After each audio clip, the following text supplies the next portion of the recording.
Wanita penjual ayam itu membesarkan 3 anak, tapi tak ada satupun dari mereka yang bisa membuat hatinya tenang sekarang. Putri sulungnya terlihat sangat cantik, tapi sayangnya dia kehilangan satu kakinya dalam sebuah kecelakaan. Meskipun sekarang dia sudah memakai kaki palsu, ibunya masih mengkhawatirkan pernikahannya, dan putranya yang bisa membuatnya kehilangan 10 tahun hidupnya, semakin membuatnya pusing. Kamu liburan pulang ke rumah, bukan hanya berpakaian seperti sirkus pusat, tapi juga membawa pulang seekor angsa besar, dan memperkenalkannya ke anggota keluarga. Kamu percaya, sebentar lagi ibu akan merebusnya bersama ayam-ayam itu. Saat ibu melakukan sesuatu, ibu sudah menahan diri selama setengah hari. Kamu tahu, setelah makan, cepat lepas setelan kulit hitam ini, kelihatannya menyebalkan. Adiknya yang paling bungsu memiliki pikiran cerdas dan cerdik, hanya saja tidak digunakan untuk belajar. Dia selalu dimarahi sepanjang hari tapi tetap tidak takut. Beberapa hari yang lalu, setelah Zhuang Jie bekerja di Shanghai, dia bersiap-siap naik kereta cepat untuk pulang kampung dan beristirahat sejenak. Ternyata di dalam kereta, dia bertemu dengan teman SMA lamanya, Chen Maodong. Dia mengira dia ingin memulai percakapan dengannya, jadi dia berdiri dan pergi. Baru setelah turun dari kereta dia tahu dia adalah teman sekolah lamanya.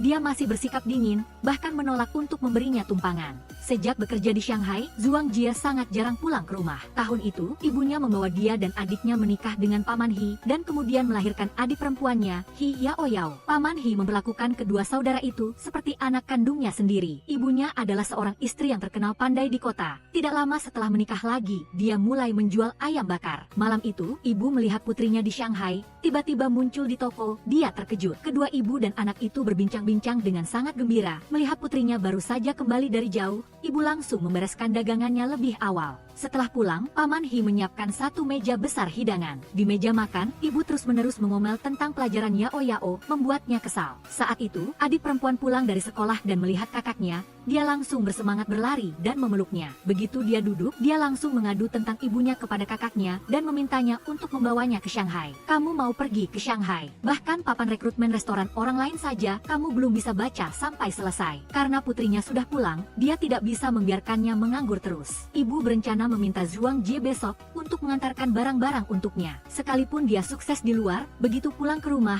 dia harus bekerja untuk ibunya. Setelah Zhuang Jie mengantuk, dia mendengar suara ibunya memarahi adiknya karena terlalu berisik sehingga dia tidak bisa tidur. Dia pun mengeluarkan uang untuk menyuruh adiknya mencuci rambutnya. Yao Yao kecil tapi cerdik, begitu busa muncul dia langsung mulai menaikkan harga. Anak ini sangat pandai membujuk kakaknya. Malam harinya, Zhuang Jie yang sedang mengantarkan barang, kebetulan bertemu dengan Maodong. Neneknya tidak menyangka cucunya memiliki teman wanita secantik itu. Dia langsung menyukainya, tapi ketika Maodong memberitahu neneknya bahwa Zhuang Jie memakai kaki palsu, ekspresi neneknya langsung berubah. Malam harinya, ibu melihat putrinya sedang melepas kaki palsunya dan memijat kakinya. Dia pun sedih dan bertanya apakah sakit atau tidak. Meskipun Zhuang Jie seberapa hebatnya, dia selalu merasa sedih untuknya, tetapi setiap kali dia membahas pelajaran putri bungsunya, dia langsung marah. Ditambah lagi, putranya yang sedang liburan ingin melukis, yang membuatnya ingin naik darah. Jika bukan karena kakak perempuan dan Paman He yang menahannya hari ini, anak nakal ini pasti sudah dipukul. Hanya seni murni yang bisa menenangkan dunia spiritualku. Dalam hal ini, angsa itu lebih mengerti kamu daripada ibumu. Hei, dunia spiritual apa? Ibu pikir itu dunia saraf. Sekarang ibu akan merebus apa yang kamu mengerti, ya? Ibu harus memberitahu kamu, ibu tetaplah ibumu. Malam itu, adik laki-laki itu dimarahi dan lari keluar untuk minum-minum menghilangkan kesedihan. Tidak disangka, kakak sulung yang datang menjemputnya malah bertemu dengan teman lama. Tidak disangka, si nakal Chen Maodong dari masa sekolah, setelah dewasa malah menjadi penata rias rumah duka. Mendengar dia menyebut-nyebut soal mayat, Zhuang Yan yang duduk di sampingnya langsung mual-mual. Keesokan harinya, Zhuang Jie melihat ibunya selalu ingin memiliki bisnis yang lebih besar tetapi tidak pernah berhasil. Tentu saja diabaikan oleh putrinya. Putranya tidak memiliki masa depan, putrinya tidak bisa membuat hatinya tenang. Untuk apa saya masih bekerja keras seperti ini? Setelah itu, Zhuang Jie memberikan ibunya sebuah kartu, berharap ibunya tidak terlalu lelah. Meskipun dimarahi, hati ibunya sangat tersentuh oleh niat baik putrinya. Keesokan harinya, Zhuang Jie menjemput adiknya pulang sekolah dan bertemu dengan Maodong lagi. Neneknya sangat ingin cucunya menikah. Setelah melihat ramalan jodoh mereka, ternyata sangat cocok. Adik perempuan yang cerdik mengambil kesempatan untuk diam-diam dia memotret calon kakak iparnya. Zhuang Jie berkata dia akan kembali ke Shanghai segera, jadi dia tidak bisa menghambat cucu neneknya. Akhirnya, di rumah, adik perempuan mencari kakak laki-laki kedua. Dia menganalisis ramalan jodoh kakaknya, kakak kita dan Chen Maodong sama sekali tidak bisa bersama. Yang terpenting, kakak kita selalu terbuka. Mengapa dia tidak pernah memiliki cinta pertama? Bagaimanapun, sekarang aku punya cukup alasan untuk curiga. Chen Maodong selama bertahun-tahun selalu menyelinap di hati kakak, menggunakan kekuatan mistis untuk memanipulasi dia. Akibatnya, sekarang dia masih lajang. Wanita ini melahirkan anak perempuan di usia 40-an. Tapi setiap hari dia harus marah. Tidak bisa dipungkiri, anak-anak yang dilahirkan oleh wanita yang lebih tua sepertinya cukup pintar dan cerdik. Pagi-pagi sekali ketika ibu sedang kesal dengan anaknya yang menyusahkan, adik perempuan tanpa sedikit pun rasa takut duduk di samping dan menggerutu. Kesabaran ibu kita semakin hari semakin buruk. Kamu baru pulang ke rumah kurang dari 3 jam, tapi ibu sudah berteriak-teriak. Di mana-mana ada kamu. Sudah makan berapa mangkuk kamu masih makan? Cepat makan dan pergi sekolah. Nanti mengerjakan tugas malah mengantuk. Ternyata, alasan keluarganya memiliki banyak anak adalah karena ketika Liao Tao masih muda, suaminya meninggal dalam kecelakaan mobil. Setelah itu, dia membawa kedua anaknya dan menikah lagi, dan melahirkan seorang anak perempuan lagi. Meskipun mereka adalah keluarga sambung, karena mereka lahir dari ibu yang sama, maka hubungan persaudaraan mereka sangat dekat. Putri sulung yang bijaksana karena kecelakaan mobil itu kehilangan salah satu kakinya. Meskipun dia merasa sangat nyaman berada di sisi ibunya, tetapi karena terlalu nyaman, hal itu akan mengikis tekad seseorang. Dia tahu betul kekurangan fisiknya, jadi dia berusaha untuk maju. Sejak hari pertama dia tiba di Shanghai, dia sudah bertekad untuk memiliki tekad yang lebih kuat daripada orang normal. Menjadi burung phoenix emas yang terbang keluar dari kota ini, menanam akar yang dalam di Shanghai. Kata-kata penyemangat putrinya juga membuat hati ibunya sangat hangat. Keesokan harinya, pagi-pagi sekali, Liao Tao sudah sibuk di toko. Demi ketiga anaknya, dia harus bekerja lebih keras, berusaha menjual beberapa ayam lagi. Saat dia sedang membungkus ayam untuk pelanggan, ketua perkumpulan wanita bergegas datang, memintanya mengisi selembar kertas untuknya. Ternyata wali kota ingin mengambil kesempatan libur 1 Mei, mengumpulkan para mahasiswa yang sedang belajar atau bekerja di luar untuk berkumpul bersama, mengadakan pesta teh. Xiao Wu sudah memeriksa setiap rumah satu persatu, namun tidak bisa menemukan catatan pendaftaran rumah putra nyonya itu. Setelah selesai, dia langsung mengisi kertas itu. Xiao Wu yang pelupa mengeluh kepadanya, sekarang sudah menopause. Tidak ada yang bisa dilakukan dengan baik. Liao Tao bilang usia mereka memang akan seperti itu. Tapi dia selalu dibuat kesal oleh putranya. Setiap kali ada urusan dengannya, selalu saja ada masalah. Apa hubungannya dengan anak orang lain? Kamu belum punya anak laki-laki seperti itu, jadi kamu tidak tahu. Melihatnya saja bisa mengurangi umur 10 tahun. Mana ada anak yang sempurna, hanya anak perempuan yang penurut. Jadi kamu diam-diam saja senang. Tadi saya masih melihat Zhuang Jie anakmu membawa Hiao Yao. Yang mengantar barang untukmu itu adalah Tuan He. Bagaimana bisa sama? Zhuang Jie sudah menderita bersamaku sejak kecil. Sebenarnya, meskipun saya lelah, saya tidak ingin dia menderita lagi karena kekurangan di kaki putri saya. Ibu khawatir dia tidak bisa menemukan kekasih di Shanghai. Xiao Wu meyakinkan, asal Zhuang Jie mau kembali, urusan ini serahkan saja padanya. Tanpa dia sadari, kepulangannya kali ini sudah dilirik oleh seorang nenek di kota itu untuk menjadi menantu perempuannya. Kebetulan Zhuang Jie adalah teman SMA-nya. Maodong bekerja sebagai penata rias untuk orang yang sudah meninggal di rumah duka. Meskipun dia adalah pegawai negeri, karena pekerjaannya, tidak ada yang berani berkencan dengannya. Jangan bicara saat sekolah. Dia dan Zhuang Jie memang ada sedikit cerita. Saat itu Zhuang Jie kehilangan satu kaki dan tidak memiliki teman sekelas. Jadi dia ditugaskan oleh guru untuk berperan sebagai pohon di atas panggung. Zhuang Jie bahkan mengusulkan Maodong yang pendiam juga bergabung. Meskipun saat itu Maodong memberontak tidak mau ikut, tetapi setelah itu dia tetap memakai propertinya. Hari itu, dua pohon berdiri di koridor sekolah saling menatap dan tertawa. Namun, setelah bertahun-tahun kemudian bertemu lagi, Maodong justru bersikap sangat dingin. Neneknya ingin menjodohkan mereka, tapi dia justru sangat menolak. Mendengar cucunya mengatakan bahwa dia melakukan kesalahan, neneknya langsung mengeluarkan jurus andalannya. Dia memanggil orang tua yang sudah menikah lagi,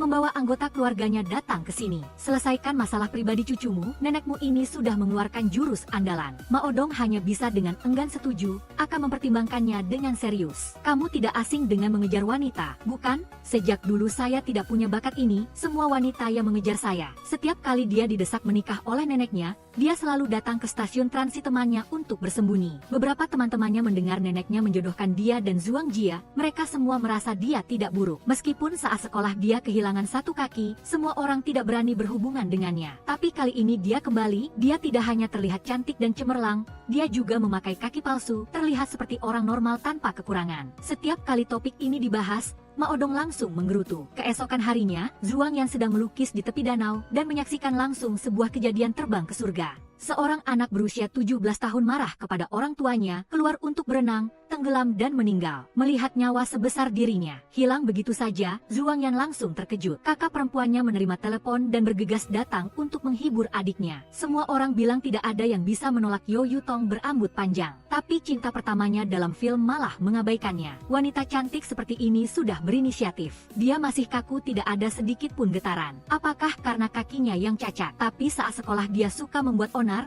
jelas-jelas masih rela menggunakan tongkat kruk Zhuang Jia untuk mengendalikan lawan. Zhuang Jia karena ingin berteman dengan cinta pertamanya, dia mengeluarkan ponselnya dan menambahkan banyak orang. Setelah berputar-putar, akhirnya tiba saat yang mendebarkan. Tidak disangka, cinta pertamanya malah menyiramnya dengan air dingin, membuatnya menambahkan banyak orang yang tidak berguna, dan akhirnya tetap tidak berhasil. Jadi Zhuang Jia mulai menggunakan tatapan tajam. Ketika kenangan itu datang, dia tidak berani melihatnya lagi. Kemudian, ketika pemimpin berpidato, dia memuji Chen Ma Odong sebagai orang pertama yang bersedia bekerja untuk kota di depan semua orang. Dia bekerja untuk rumah duka, membantu orang tua yang kesepiannya meninggal, agar mereka bisa pergi dengan bermartabat. Di sisi lain, ketika wali kota sedang mengkhawatirkan masalah pernikahan kaum muda, Zhuang Jia yang tidak bisa duduk diam sedang menggunakan kaki palsunya.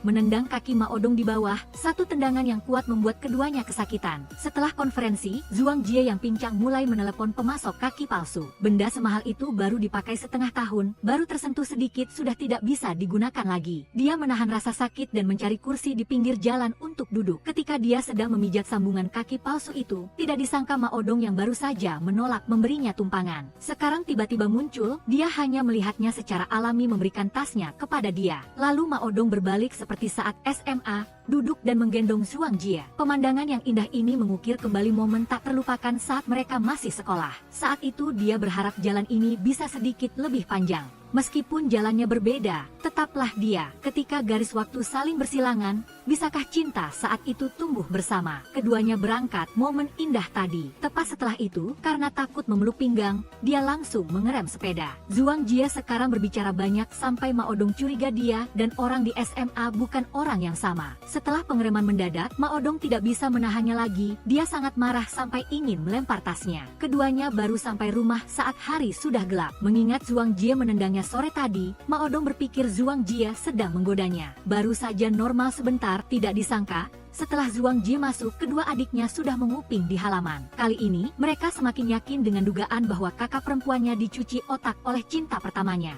Saat dia mengenang masa lalunya dengan Ma Odong, adik perempuan dan adik laki-lakinya tiba-tiba masuk. Kakak perempuannya yang sedang memakai masker menakuti mereka berdua sampai hilang akal. Meskipun Ma Odong memiliki penampilan yang bagus, menurut adik perempuannya, pria yang tidak setia seperti itu tidak cocok untuk kakaknya. Mendengar kakaknya bilang orang itu tidak menyukainya, kedua kakak beradik itu tanpa sengaja bertanya, berdasarkan apa? Di sisi lain, nenek Ma Odong mendengar cucunya bilang Xiao Jie yang cerewet juga jelek, dia langsung marah. Beberapa hari yang lalu, ketika putranya pergi ke sekolah, seluruh keluarga masih sibuk menyiapkan barang-barangnya. Tapi Paman He harus pergi ke desa Yanggu untuk membantu rekan seperjuangannya memindahkan barang. Zhuang Jie tahu bahwa ubi tidak bisa dijual, jadi dia bertanya kepada ibunya di mana desa Yanggu. Zhuang Jie benar-benar mengikuti Paman He ke desa untuk menggali ubi. Dia, sang juara penjualan yang kembali dari Shanghai, sama sekali tidak canggung saat melakukan pekerjaan pertanian. Karena desa ini terlalu terpencil, ubi yang begitu bagus setiap tahunnya tidak laku. Begitu ada yang mau membeli, mereka sengaja menekan harga. Melihat pedagang curang itu berani menindas kota mereka, Zhuang Jie pun mengambil tanggung jawab sebagai perantara penjualan. Dia menjamin tahun ini dia akan menaikkan harga ubi. Dalam perjalanan pulang, Zhuang Jie yang sudah bekerja sepanjang sore mengeluh betapa sulitnya menjadi petani. Meskipun dia baru saja membuat janji yang berani, Paman He sangat percaya padanya. Saat itu, Zhuang Jie tiba-tiba mendengar dari pengeras suara kota. Ketua sedang memuji Ma Odong, sepertinya dia bisa tinggal di sini dan mengabdi untuk kampung halamannya. Terdengar cukup membanggakan. Malamnya, Zhuang Jie dengan cepat bertindak mengaktifkan bakat penjualannya. Di sisi lain, dia terus menelepon dan mengirim pesan suara,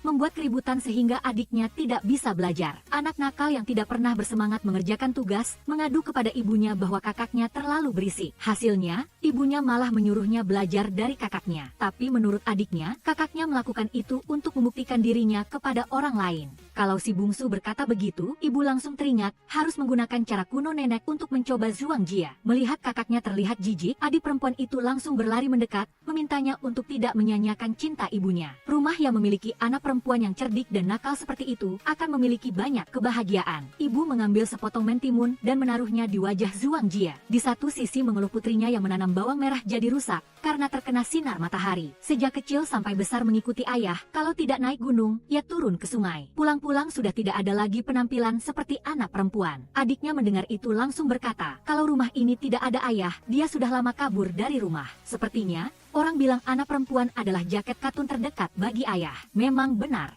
Melihat sisa mentimun yang ada, Liao Tao berkata tidak boleh disia-siakan. Dia mengejar suaminya, ingin menaruhnya di wajahnya. Pemandangan bahagia saat ini, dalam sekejap membuat rumah itu menjadi hangat. Keesokan harinya, pelanggan yang datang membeli ayam bakar, semuanya memuji putri Liao Tao yang berani. Berita tentang Zhuang Jia yang berhasil memecahkan masalah penjualan ubi sudah menyebar ke seluruh kota melalui radio. Ibu yang sibuk menjual ayam terlihat jelas bangga di wajahnya. Dia bahkan bersemangat memberikan sepasang sayap ayam gratis kepada setiap pelanggan. Di sisi lain, Nyonya Chen yang sudah menyukai Zhuang Jia secara pribadi mengundang dia untuk makan di rumahnya. Ketika keduanya sedang membuka album menceritakan kenakalan cucunya, tidak disangka, saat itulah MCHNG kembali. Ia tidak tahu bagaimana harus menceritakan kepada neneknya bahwa ia belum menemukan pacar. Ia berencana kembali ke kamar, tetapi neneknya memanggilnya untuk duduk untuk menciptakan ruang bagi mereka berdua. Neneknya yang pengertian mencari alasan untuk keluar jalan-jalan. Trang Hit memberitahunya bahwa besok ia akan kembali ke Shanghai. MCHNG tahu ia telah membuat kesalahan dan mengirim 3 pesan permintaan maaf kepadanya. Ketika melihat pesan terakhir yang mengucapkan selamat jalan, Trang Hit memberinya 10 menit untuk datang ke restoran bubur laut TRNG. Benar saja, 10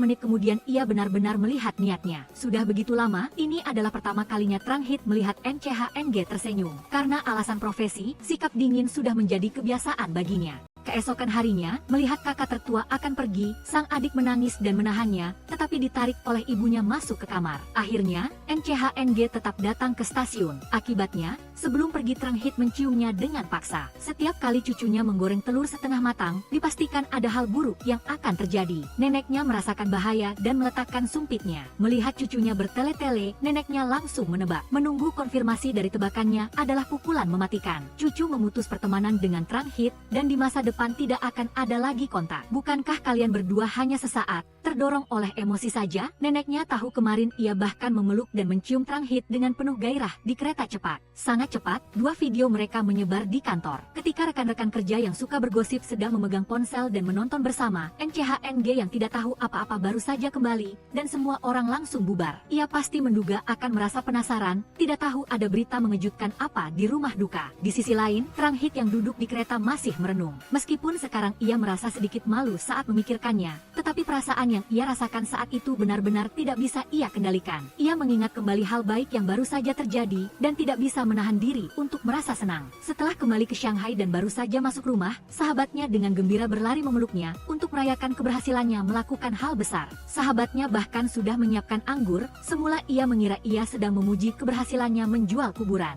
Siapa bilang ini soal kuburan? Ini soal kejadian di stasiun kereta api. Jangan pura-pura. Kejadian di stasiun kereta. Bagaimana kau bisa tahu? Setelah sahabatnya menyalakan video dan berkata sepertinya seluruh kota sudah tahu, Trang Hit baru sadar dan langsung mengambil ponselnya untuk memastikan. Ketika melihat ada video yang merekamnya, Trang Hit benar-benar terkejut. Namun, hal pertama yang ia pikirkan adalah ibunya jarang sekali melihat WeChat. Ponsel adik perempuannya yang suka bergosip sudah disita, jadi ia yang berada jauh di Shanghai untuk sementara masih aman. Namun, pasti sekarang MCHNG sedang terpuruk. Trang Hit tidak tahu MCHNG yang dingin dan bodoh. Bahkan ia masih mencari arti nama WeChat-nya, tadi juga sia-sia. Setelah itu neneknya mengirimkan serangkaian ikon kepadanya, membuat kepalanya hampir meledak. Trang Hit ini sebelum pergi bahkan mengeluarkan jurus terakhir, membuatnya tidak tahu bagaimana harus membereskan kekacauan ini. Tidak disangka, sekali saja lepas kendali dalam hidup, malah diketahui oleh seluruh kota. Trang Hit tahu betul bahwa ia dan MCHNG tidak mungkin bersama, karena ia terlalu menyukai Shanghai, sama sekali tidak tega meninggalkannya. Dan ia juga tidak menyesali momen emosional di stasiun. Siapa suruh orang itu adalah TRN-NCHNG yang selalu ia suka. Setelah itu, Trang Hit mengeluarkan ponselnya untuk mengirim pesan kepada NCHNG, ingin menghibur sekaligus meminta maaf. Ketika ia berulang kali mengedit pesan, akhirnya ia siap untuk mengirimnya. Tidak disangka, tanda seru merah membuatnya terkejut. Jelas tadi baru saja berciuman dengan penuh gairah. Namun, sekarang orang ini malah memutus pertemanan dengannya. Kemarin NCHNG sudah jujur kepada neneknya bahwa ia dan Trang Hit tidak akan berhasil. Ia bahkan dengan murah hati mengatakan ia bersedia dijodohkan, siapapun yang neneknya suka, ia akan menikahinya. Tapi kecuali Trang Hit. Apa Trang Hit ada yang tidak baik? Dia sangat baik. Akulah yang tidak baik. Aku jujur, Trang Hit tidak terlalu menyukaiku. Sejak video ciuman panas di stasiun kereta api viral, NCHNG memang mendapat lebih banyak perhatian di kota. Karena ingin neneknya bahagia, ia bahkan berinisiatif untuk dijodohkan dengan ketua perkumpulan wanita. Ada apa ini? Main keluarga-keluargaannya, ketua perkumpulan wanita. Apakah saya cocok untukmu? Ia baru saja berciuman di stasiun. Kenapa kamu masih mendekatinya? Berarti kau tidak mengerti. Orang-orang di luar sana bilang, jika mereka tidak pacaran, berarti mereka sudah putus. Jadi sudah terputus hubungan. Manusia, semakin banyak yang menyukai, semakin berharga. Seorang wanita yang bernasib malang pergi membuat sepatu untuk mendiang suaminya, tetapi ada satu sepatu yang tidak bisa dimasukkan.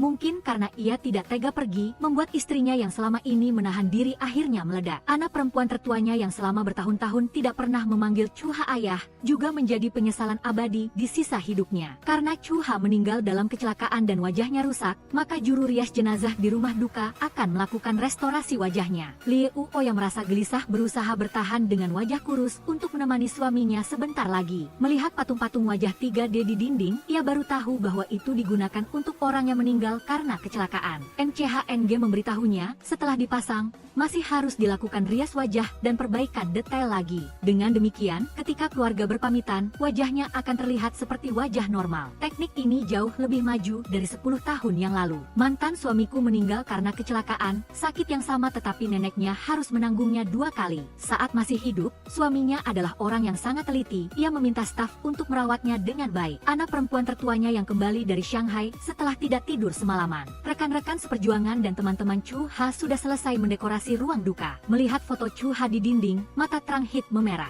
Saat itu adik laki-laki membawa adik perempuan bungsunya berlari. Aku juga sudah tidak punya ayah. Saat ini, mendengar perkataan gadis kecil itu benar-benar membuat orang ingin menangis. Adik laki-laki yang selama ini tidak bertanggung jawab tampaknya juga menjadi dewasa dalam semalam. Chuha sudah tiada. Sekarang ia adalah pilar keluarga. Besok adalah hari pemakaman resmi. Menurut adat setempat, nama anak laki-laki harus digunakan untuk mengumumkan kematian. Meskipun Trang Hian bukan anak kandung Chuha, tetapi Trang Hit dengan tegas menyerahkan urusan ini kepadanya. Anak perempuan kandungnya satu-satunya, Ha Diu, usianya masih terlalu muda, belum mengerti apa-apa. Mendengar adiknya berkata takut posisinya tidak cocok, Trang Hit langsung menamparnya. Adik, coba pikirkan bagaimana Chuha biasa memperlakukanmu. Ini adalah perjalanan terakhir, tidak ada yang tidak cocok. Gunakan saja nama anak laki-laki tertua untuk mengumumkan kematian. Baiklah, kalau begitu kita berpisah, semuanya pergi bekerja. Trang Hit meminta adiknya untuk membawa Ha Diu pulang dan menyelesaikan urusan yang diperintahkan paman DNG. Sebagai anak perempuan tertua di rumah, Trang Hit tahu ia harus kuat, tetapi ia masih sulit menahan rasa sakit ini. Di sisi lain, wajah Chuha sudah selesai diperbaiki, ia terlihat sangat damai. Staf bersiap untuk langkah selanjutnya,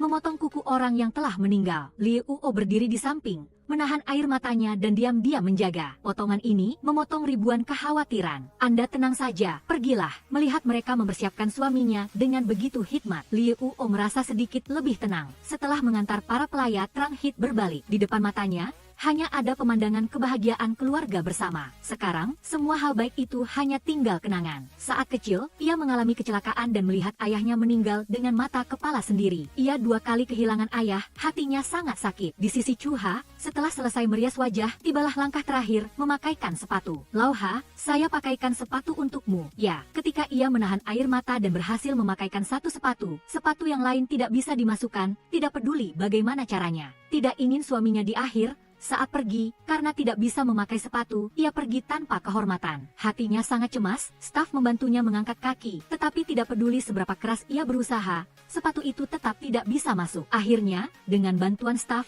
langkah terakhir berhasil diselesaikan. Saat itu, setelah ia meledakkan semua emosi yang ia pendam, ia langsung menangis terseduh-seduh. Ia tidak bisa menerima suaminya meninggalkannya begitu saja. Saat itu Trang Hit yang selalu berdiri di pintu, juga menangis dengan mata bengkak. Ia berlutut selama berjam-jam dengan kaki palsu, takut lupa mati sehingga ia harus terus bangkit untuk memeriksa. Adik laki-laki dan adik perempuannya yang masih kecil sudah tidak bisa menahan diri dan tertidur di kursi. Ia membuka tasnya untuk mengambil bendera kehormatan yang disiapkan untuk Chuha. Awalnya ia ingin menunggu sampai tahun baru untuk memberikan upacara yang hikmat kepadanya. Sepertinya hanya bisa memberikannya padamu sekarang. Bendera kehormatan disampirkan, Trang Hit tidak bisa menahan diri lagi. Ia menangis terseduh-seduh dan berkata bagaimana ini, rumah tidak ada Chuha. NCHNG melihatnya yang terus memaksakan diri seperti itu juga tidak baik. Ia menyarankan Trang Hit untuk beristirahat sejenak. Selama bertahun-tahun ia tidak pernah memanggil Chuha ayah. Hal itu menjadi penyesalan abadi. Ketika NCHNG memapah Trang Hit keluar, ia berbalik dan memanggil ayah dengan lembut. Saya sudah kehilangan satu ayah, jadi saya sangat menghargai Chuha. Selama ini tidak pernah berani memanggilnya ayah, tapi ia tetap pergi. Ia 2 kali kehilangan ayah dan berpikir,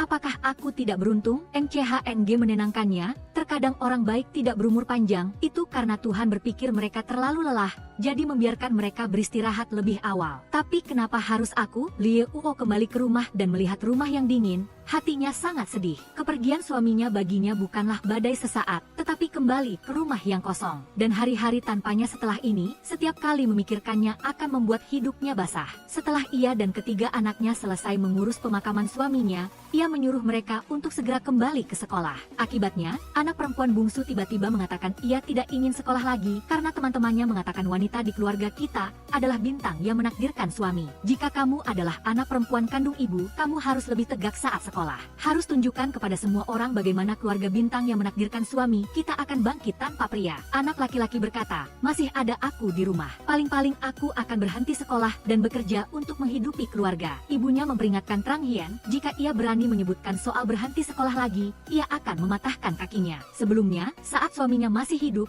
ia tidak merasa seberapa bersemangatnya Chuha. Tetapi sekarang setelah ia tiada, rumah menjadi sepi yang tidak biasa. Melihat ibunya tidak tidur semalaman dan sibuk mengemasi barang-barang peninggalan Chuha, Trang Hit dengan sedih berlari untuk membantunya. Besok restoran ayam akan buka kembali dan Trang Hit juga harus kembali ke Shanghai. Ibunya menyuruhnya untuk bekerja dengan baik, jangan merindukannya. Tetapi kali ini Trang Hit ingin kembali mengemasi barang-barang dan menyerahkan pekerjaannya. Ibunya bagaimanapun juga tidak ingin putrinya kembali dengan keadaan seperti itu. Ibu kira hanya ibu yang kuat di rumah ini? Kalau aku bilang akan kembali, aku akan kembali. Pada saat seperti ini, tidak peduli seberapa sukanya ia pada Shanghai, ia tidak bisa meninggalkan ibunya sendirian untuk menghadapinya. Trang Hit memeluk ibunya lagi, tetapi tidak lagi dengan kebahagiaan dan kehangatan seperti sebelumnya. Kedua ibu dan anak itu percaya dengan yakin bahwa mereka pasti akan melewatinya. Setelah kembali ke Shanghai, sahabatnya sudah selesai mengemasi barang-barang untuknya. Setelah itu ia memeluk Trang Hit dan menasihatinya, jika ingin menangis, menangislah. Posisi Trang Hit di perusahaan sudah lama diincar oleh semua orang. Sahabatnya mengingatkannya bahwa sisi lemah hanya boleh ditunjukkan kepada keluarga. Ketika datang ke perusahaan untuk menyerahkan pekerjaan, ia harus tampil berwibawa. Jangan biarkan orang-orang yang punya niat buruk mengira ia pergi dan tidak akan kembali. Memiliki sahabat sebaik itu memang langka. Ketika ia kembali ke perusahaan dan menyelesaikan penyerahan pekerjaan,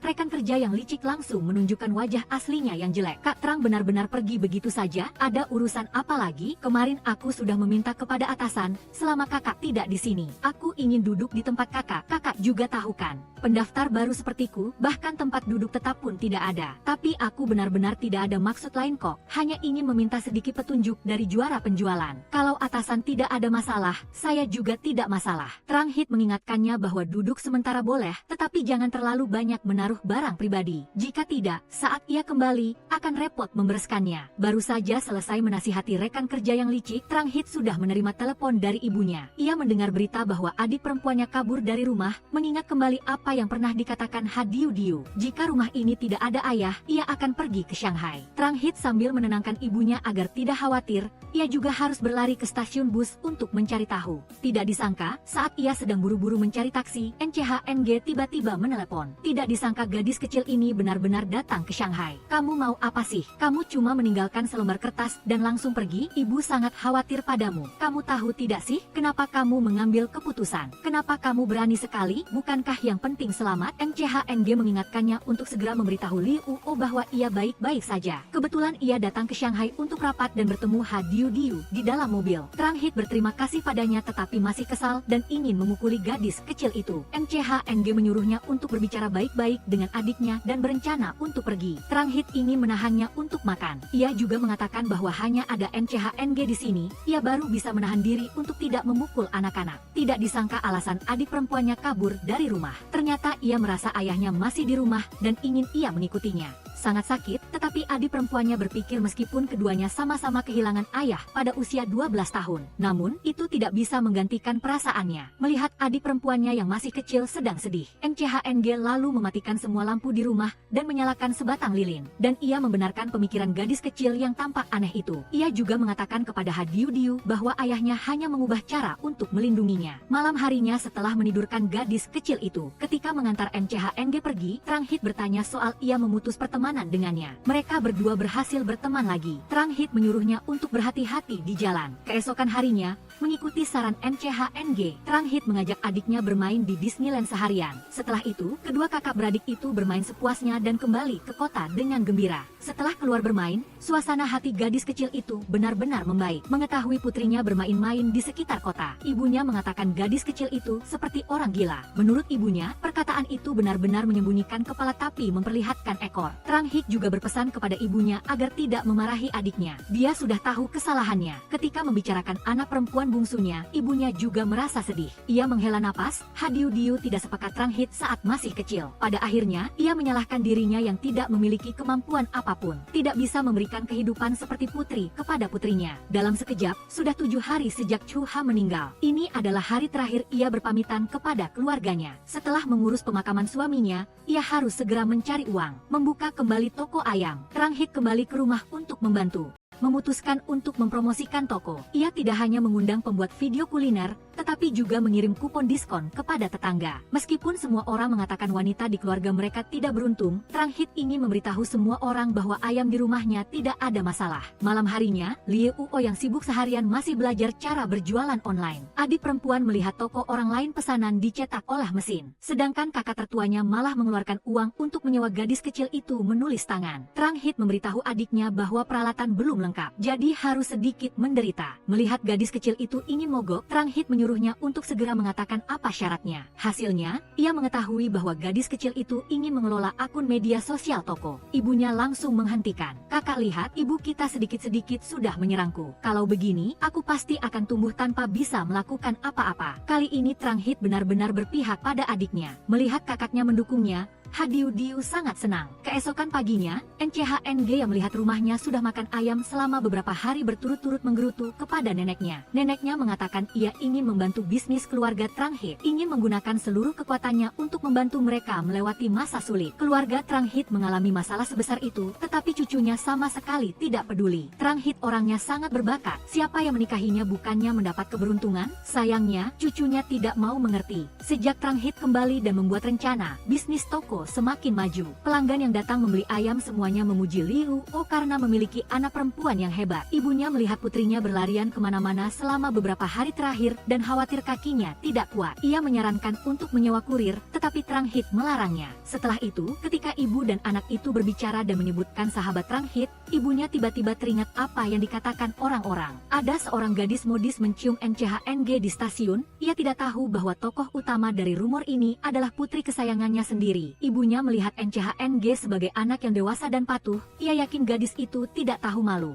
Akhir-akhir ini ibu dan anak sama-sama lelah, setiap hari hanya bisa makan hotpot untuk menghindari masalah. Zhuang Jie berkata bahwa dia sudah muak memakannya dan ingin mengubah seleranya. Tapi tidak ada orang di rumah yang punya waktu untuk membuatkan makanan hangat untuk mereka berdua. Malam harinya, ibunya pulang ke rumah setelah seharian lelah. Dia sangat lapar hingga perutnya terasa kempis. Ketiganya mengeluh bahwa mereka hampir pingsan karena kelaparan. Ketika mereka sampai di depan pintu, mereka menemukan bahwa tidak hanya lampu di rumah yang menyala, tetapi juga ada sosok orang. Ketika mereka melihat melihat sebelah Xia, ketiga ibu dan anak merasa seolah-olah sedang merayakan tahun baru. Mereka sudah lama tidak melihat begitu banyak hidangan. Ben dengan gembira duduk dan bersulang. Pada saat yang sama, Nyonya Chen merayakan ulang tahunnya hari ini dan juga duduk di rumah temannya, minum untuk merayakannya. Di sisi ini, ketiga ibu dan anak sudah lama tidak makan dengan layak dan mereka hampir membersihkan meja makan. Sejak ibu sebelah Xia meninggal, dia datang ke rumah Zhuang Jie setiap tahun untuk merayakan tahun baru dan dia serta kakaknya juga memutuskan untuk tidak lagi berhubungan dengan ayah mereka yang tidak peduli. Sebelah Xia setuju dengan gagasan ibu angkatnya hanya untuk membuat Zhuang Jie kesal,